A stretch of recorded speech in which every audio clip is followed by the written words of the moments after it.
नमस्कार दोस्तों, आज 11 अगस्त 2020 टुडे ब्रेकिंग न्यूज़ अपडेट के तहत तमाम बड़ी खबरें आपके लिए लेके आए हैं। जिसमें सबसे पहली बड़ी खबर में आपको बताएंगे कि कोरोना मामले में ज़बरदस्त घिरी मोदी सरकार। जिसके बाद आपको बताएंगे कि पीएम मोदी ने मांगा था 21 दिन का समय, लेकिन राहुल गांधी ने दी थी चेतावनी कि 10 अगस्त तक 20 लाख केसेस भारत में हो जाएंगे, लेकिन कांग्रेस की इस चेतावनी को नज़रअंदाज किया गया। इसी के साथ दूसरी बड़ी खबर में हम आपको बताएंगे कि अशोक गहलोत ने राजस्थान में किया दावा कि राजस्थान में 5 साल पूरे करेगी कांग्रेस और आगे भी जीतेगी चुनाव। और तीसरी बड़ी खबर में जिक्र होगा सुप्रीम कोर्ट के बड़े फैसले का। सुप्रीम कोर्ट के फैसले में पिता की प्रॉपर्टी में बेटी का हर हाल में आधा हिस्सा होगा। जी हां दोस्तों, ये तीसरी बड़ी खबर आपके लिए जाननी बेहद ज़रूरी है। खबर को विस्तार में आपको बताएंगे, लेकिन उससे पहले अगर आपको भी ऐसा लगता है कि कोरोना से निपटने में मोदी सरकार फेल नजर आ रही है तो आप अभी इस वीडियो को लाइक कीजिए और इस लाल बटन को दबा के इस चैनल को फ्री में सब्सक्राइब करके घंटी बजाइए और कमेंट में लिखिए जय हिंद। दोस्तों, तमाम बड़ी खबरें आपके लिए जाननी जरूरी है, अंत तक खबर में बने रहिएगा। कोरोना पर पीएम मोदी ने मांगे थे 21 दिन। राहुल गांधी ने कहा था 10 अगस्त तक 20 लाख से ज़्यादा संक्रमित होंगे। जी हां दोस्तों, भारत में कोरोना वायरस महामारी लगातार फैलती जा रही है और मंगलवार 11 अगस्त 2020 को भी देश में 53,601 नए मामलों की पुष्टि हुई। नए मामलों के साथ देश में संक्रमितों की संख्या 22,68,675 हो गई है। इस बीच कांग्रेस के पूर्व अध्यक्ष राहुल गांधी का एक पुराना ट्वीट खूब वायरल हो रहा है, जिसमें उन्होंने 10 अगस्त तक 20 लाख से ज़्यादा लोग संक्रमित होने की बात कही थी। केरल के वायनाड से सांसद राहुल गांधी ने 17 जुलाई को एक ट्वीट कर कहा था कि 10 लाख को आंकड़ा पार हो गया। उन्होंने कहा, कोरोना इसी तेजी से फैला तो 10 अगस्त तक देश में 20 लाख से भी ज्यादा संक्रमित होंगे। सरकार को महामारी रोकने के लिए ठोस और नियोजित कदम उठाने चाहिए। कांग्रेस नेता के इस ट्वीट को 58,000 से ज्यादा लोग लाइक कर चुके और 17,000 से ज्यादा लोगों ने इसे रीट्वीट किया है। कांग्रेस के ट्वीट पर सोशल मीडिया यूजर्स ने भी जमकर प्रतिक्रिया दी। उल्लेखनीय है कि पीएम मोदी ने देश में कोरोना संक्रमण की गंभीरता को देखते हुए 24 मार्च को देश में 21 दिनों का राष्ट्रव्यापी लॉकडाउन घोषणा किया था। उन्होंने देश बचाने के लिए हर नागरिक से 25 मार्च से अगले 3 सप्ताह के लिए गैर जरूरी तौर पर बाहर निकलने पर पाबंदी की घोषणा की। पीएम मोदी ने कहा था कि आने वाले 21 दिन देश के लिए बहुत महत्वपूर्ण है। बकौल पीएम स्वास्थ्य विशेषज्ञों की माने तो कोरोना की चेन तोड़ने के लिए 21 दिन का समय बहुत अहम है। बता दें कि इसके बाद भी कई चरणों में लॉकडाउन की घोषणा की गई है, जो देश के कई राज्यों में अभी भी जारी है।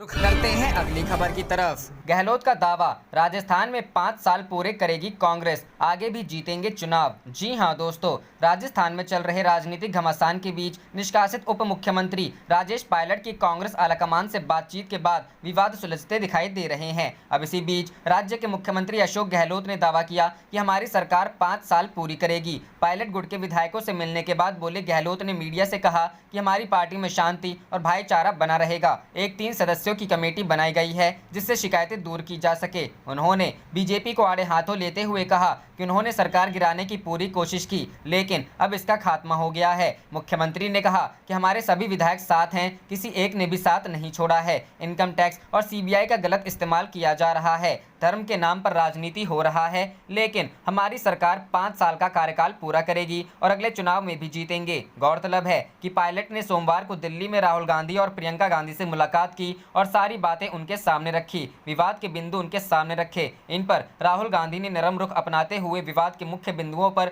विचार के लिए 3 सदस्यीय समिति के गठन की बात रखी। इसके बाद पायलट ने पत्रकारों को बताया कि पूरे प्रकरण के दौरान बहुत सी बातें कही गई, कुछ व्यक्तिगत बातें कही गई, लेकिन हमने संयम बनाए रखा। राजनीति में व्यक्तिगत बातों के लिए कोई जगह नहीं है। उन्होंने कहा कि इस 3 सदस्यीय समिति की बैठक बहुत जल्द होगी, जिसमें सभी बिंदुओं पर विचार किया जाएगा।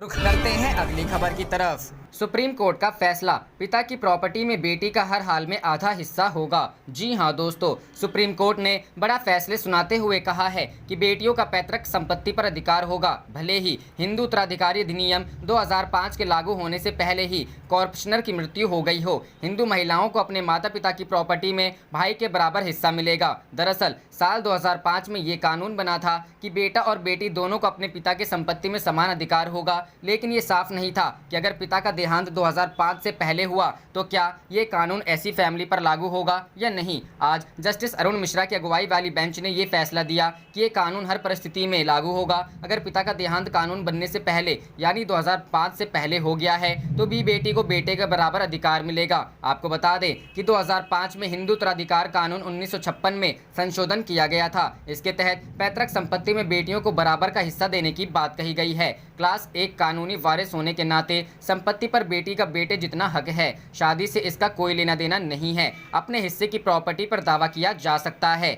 हिंदू कानून के तहत प्रॉपर्टी दो तरह की हो सकती है, एक पिता द्वारा खरीदी हुई, दूसरी पैतृक संपत्ति होती है जो पिछली 4 पीढ़ियों से पुरुषों को मिलती आई है। कानून के मुताबिक बेटी हो या बेटा, ऐसी प्रॉपर्टी पर दोनों का जन्म से बराबर का अधिकार होता है। कानून कहता है कि पिता इस तरह की प्रॉपर्टी को अपने मन से किसी को नहीं दे सकता है, यानी इस मामले में वह किसी एक के नाम वसीयत नहीं कर सकता है। इसका मतलब यह है कि वह बेटी को उसका हिस्सा देने से वंचित नहीं कर सकता है। जन्म से बेटी का पैतृक संपत्ति पर अधिकार होता है। पिता की खरीदी गई प्रॉपर्टी पर क्या है कानून। अगर पिता ने खुद प्रॉपर्टी खरीदी है, यानी पिता ने प्लॉट या घर अपने पैसे से खरीदा है, तो बेटी का पक्ष कमजोर होता है। इस मामले में पिता के पास प्रॉपर्टी को अपनी इच्छा से किसी को गिफ्ट करने का अधिकार होता है। बेटी इसमें आपत्ति नहीं कर सकती है। रुख करते हैं अगली खबर की तरफ। गाँव से शहर तक बेरोजगारी में फिर हुआ तेजी से इजाफा। देश में करीब 9% लोगों को काम की तलाश। जी हाँ दोस्तों, लॉकडाउन में राहत मिलने के बाद बेरोजगारी की दर में कमी देखने को मिली थी, लेकिन एक बार फिर से यह संकट गहराता दिख रहा है। 9 अगस्त को समाप्त हुए सप्ताह में देश में बेरोजगारी की दर 8.67% पर पहुंच गई, जो बीते 5 सप्ताह में सबसे ऊंचा स्तर है। यही नहीं, खरीफ फसल की बुआई का सीजन खत्म होने के चलते ग्रामीण क्षेत्र में भी बेरोजगारी की दर में तेजी से इजाफा हुआ है। ग्रामीण क्षेत्र में बेरोजगारी दर 8.37% पर पहुंच गई है, जो 2 अगस्त को समाप्त सप्ताह में 6.47% थी। इसके अलावा धीरे धीरे कम हो रही शहरी बेरोजगारी दर में भी तेजी से बढ़ोतरी हुई है। 9 अगस्त को समाप्त सप्ताह में यह दर 9.31% के लेवल पर पहुंच गई। CMIE के डेटा के मुताबिक पूरे जुलाई महीने में शहरी बेरोजगारी की दर 9.15% थी। इस लिहाज से देखें तो अगस्त महीने में बेरोजगारी की दर में बढ़ोतरी हुई है। हालांकि उम्मीद की जा रही थी कि लॉकडाउन खुलने के बाद बेरोजगारी में कमी आएगी और अर्थव्यवस्था में सुधार देखने को मिलेगा, लेकिन उल्टे बेरोजगारी दर बढ़ने से चिंताएं बढ़ गई हैं। दरअसल अलग अलग राज्यों में छुटपुट लॉकडाउन के चलते अर्थव्यवस्था की रिकवरी पर विपरीत असर पड़ रहा है। 12 जुलाई को समाप्त सप्ताह के बाद यह पहला मौका है जब बेरोजगारी दर का आंकड़ा इस लेवल पर पहुंचा है। अर्थशास्त्रियों के मुताबिक बुआई का सीजन समाप्त होने के बाद मजदूर अब वापस शहरी क्षेत्र का रुख कर रहे हैं। इसकी वजह यह है कि ग्रामीण अर्थव्यवस्था उन्हें काम नहीं मिल रहा है, जो काम मिल भी रहे हैं उनमें मजदूरी कम मिल रही है। ऐसे में एक बार फिर पलायन हो रहा है। गाँव में काम की कमी होने के चलते ही बेरोजगारी की दर में इजाफा देखने को मिला है। गाँव से शहरों की ओर पलायन बढ़ा है और इसके नतीजे में शहरी क्षेत्र में भी रोजगार का संकट और बढ़ा है। यही नहीं, गाँव में मनरेगा जैसे स्कीमों के तहत जो काम मिल रहा है वह मजदूरों की स्किल के मुताबिक काफ़ी नहीं है। ऐसे में स्किल्ड लेबर का शहरों की ओर पलायन बढ़ा है। रुख करते हैं अगली खबर की तरफ। कांग्रेस का शिवराज सरकार पर आरोप, संख्या घटाने के लिए कम टेस्टिंग। जी हां दोस्तों, मध्य प्रदेश में लॉकडाउन हटते ही तेजी से बढ़ते कोरोना संक्रमित मरीजों के आंकड़ों ने सरकार के होश उड़ा दिए हैं। 22 मार्च को पहला मरीज आने के बाद से 30 जून तक मध्य प्रदेश में कोरोना संक्रमित मरीजों की संख्या 14,000 थी। वहीं लॉकडाउन खुलने के 40 दिन के भीतर ही प्रदेश में मरीजों का आंकड़ा 26,000 से बढ़कर 39,000 पहुँच गया है। ऐसे में कांग्रेस का आरोप है कि बढ़ते मरीजों की संख्या के चलते सरकार टेस्टिंग से बच रही है ताकि पॉजिटिव मरीजों की संख्या कम दिखे। कांग्रेस को आशंका है कि मध्य प्रदेश में अगस्त महीने के पहले हफ्ते में सैंपल कलेक्शन में अचानक कमी आ गई है। कांग्रेस मीडिया विभाग के अध्यक्ष जीतू पटवारी ने आरोप लगाया है कि सरकार टेस्टिंग इसलिए कम करवा रही है ताकि मरीजों की संख्या में कमी दिखाई जा सके और इसके लिए मध्य प्रदेश सरकार ही जिम्मेदार है। रुख करते हैं अगली खबर की तरफ। लालू ने बिहार की स्वास्थ्य व्यवस्था पर कसा तंज, कहा अस्पताल में रुई भी मिले तो भगवान को शुक्रिया कहना। रे भाई, जी हां दोस्तों, राजद अध्यक्ष लालू प्रसाद ने बिहार की स्वास्थ्य व्यवस्था पर तंज कसा है। उधर नेता प्रतिपक्ष तेजस्वी यादव ने आरोप लगाया है कि समस्याओं से घिरी राज्य की जनता तबाह है और सरकार सो रही है। 15 साल की सरकार को जनता की कोई चिंता नहीं है। राजद प्रमुख ने ट्वीट कर व्यंग्य किया है कि अगर राज्य के अस्पतालों में सुई की कौन कहना ना कहे, रुई भी मिल जाए तो भगवान भगवान को धन्यवाद कहना चाहिए। उन्होंने इसे अपने अंदाज में बयां करते हुए कहा है कि अस्पताल में रुई भी मिले तो भगवान को शुक्रिया अदा कर देना रे भाई। तेजस्वी यादव ने आरोप लगाया है कि 75 लाख बिहार वासी बाढ़ से प्रभावित हैं, उनके बीच राहत का वितरण ठीक से नहीं किया जा रहा है। प्रवासी श्रमिक बिना काम धंधे भूखे घर बैठे हैं, रोजगार देने के दावे विफल साबित हो रहे हैं। कई लोग अब फिर से पलायन करने को विवश हैं। साथ ही राज्य की स्वास्थ्य व्यवस्था मृत प्राय है। इस कारण लाखों लोग कोरोना पीड़ित होकर भगवान भरोसे हैं। व्यवसायी वर्ग अलग त्रस्त है। बढ़ते अपराध का कहर भी उन्हें झेलना पड़ रहा है। रिम्स निदेशक के बंगले पर लालू प्रसाद का नाम दर्ज कर दें। जेडीयू वरिष्ठ जेडीयू नेता व सरकार के सूचना जनसंपर्क मंत्री नीरज कुमार ने झारखंड सरकार को निशाने पर लिया है। कहा कि बिहार और झारखंड के चारा घोटाला के सजायाफ्ता कैदी लालू प्रसाद को अघोषित राजकीय अतिथि मानकर निदेशक रिम्स रांची का बंगला दिया गया है। सवाल स्वाभाविक है, कोरोना संक्रमण की स्थिति में झारखंड सरकार ने यह फैसला किया, लेकिन रिम्स रांची के कैदी वार्ड में 13 कैदी इलाजरत हैं, तो अन्य कैदियों को यह विशेष सुविधा क्यों नहीं दी गई। नीरज कुमार ने मीडिया को तस्वीर जारी कर दावा किया है कि निदेशक रिम्स के बंगला में नाम पट्टिका को मिटा दिया गया, तो क्यों नहीं झारखंड सरकार निदेशक के बंगला के नाम पट्टिका पर कैदी नंबर 3351 लालू प्रसाद का नाम दर्ज करवाती है, जिससे आम लोग यह देख सकें कि भ्रष्टाचार के पुरोधा यहाँ वास करते हैं।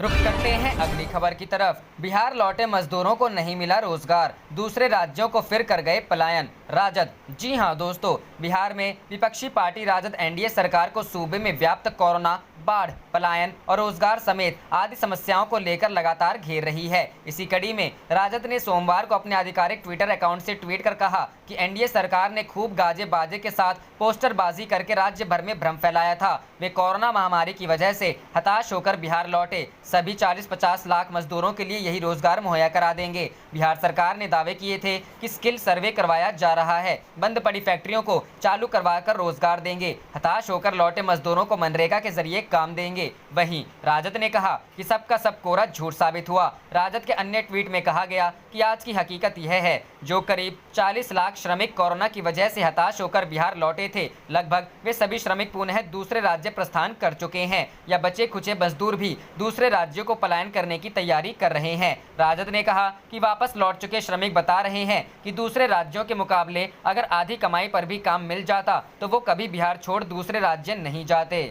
रुक करते हैं अगली खबर की तरफ। कोरोना काल में यूपी सरकार के लिए बड़ी मुसीबत, वेतन विसंगति को लेकर एम्बुलेंस कर्मचारी हड़ताल पर गए। जी हां दोस्तों, उत्तर प्रदेश में बीमारी को अस्पताल तक पहुंचाने वाली एम्बुलेंस सेवा ठप हो गई है। एम्बुलेंस सेवा प्रदाता कंपनी की मनमानी के चलते प्रदेश भर में एम्बुलेंस कर्मचारियों ने हड़ताल का ऐलान कर दिया है। कर्मचारियों का आरोप है कि कंपनी काम तो करवाती है, पर ना तो समय से भुगतान करती है और ना ही समय पर उचित वेतन देती है। ऐसे में अब उनके पास हड़ताल के सिवा कोई रास्ता नहीं बचता। उत्तर प्रदेश में एम्बुलेंस संचालन करने वाली जीवीके कंपनी को मनमानी के चलते शाम 6 बजे से प्रदेश भर में एम्बुलेंस सेवा ठप्प हो गई है। एम्बुलेंस के कर्मचारी हड़ताल पर चले गए। हड़ताल पर गए एम्बुलेंस कर्मचारियों का आरोप है कि सरकार ने ट्रेंड मजदूरों के लिए जो 11,000 की न्यूनतम मजदूरी तय की है, कंपनी एम्बुलेंस कर्मचारियों को वह भी नहीं देती। कर्मचारियों को बिना किसी महंगाई भत्ते के 6,500 रुपए दिए जाते हैं। 12-12 घंटे तक काम करवाया जाता है, जिसके एवज में कोई ओवरटाइम नहीं मिलता। इतना ही नहीं, प्रदेश भर में 3500 से 4000 ऐसे कर्मचारी हैं जिन्होंने